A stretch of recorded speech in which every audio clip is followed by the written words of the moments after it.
Nancy Pelosi says Democrats can't take responsibility for the rhetoric against conservatives because it wasn't their intention for violence to ensue. We can't take responsibility for the minds that are out there and how they hear it.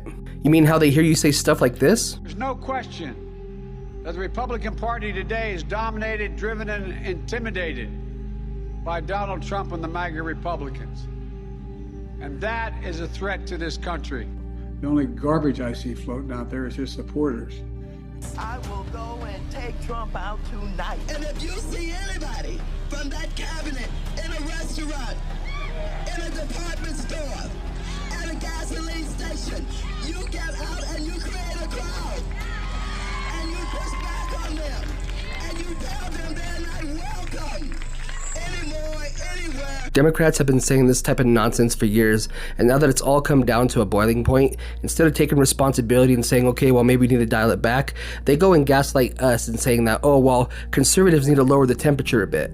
And they continue to be more disingenuous by saying it's a problem on both sides.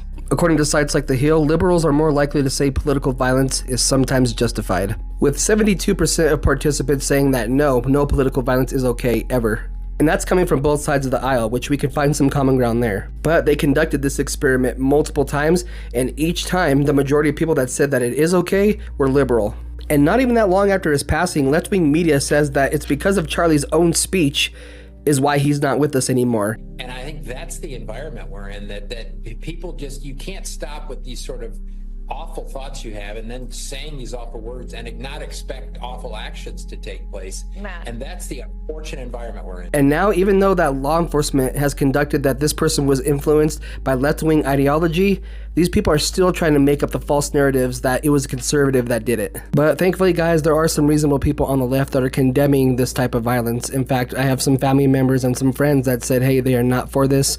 And a lot of Democratic people right now that are reasonable are not even wanting to stick around in their current party. In fact, they're leaving or either becoming independent. But to the far left extremists out there that wanted this to happen, that are happy this happened, just so you know, even if I were to grant you the ridiculous notion that this guy wasn't a leftist, it still doesn't matter, because at the end of the day, it makes your party look horrible because you guys are celebrating this shit. You guys are actively celebrating a man that was taken from this world by offering free speech and giving you guys a platform. And because you guys couldn't articulate yourselves, you promoted violence against him. You made t-shirts of him. You celebrated his wife being a widow. You celebrated their kids not having a father. And because of that, it's no wonder you guys' party looks worse than what it is. It's no wonder you guys have lost 2 million voters within the last 4 years.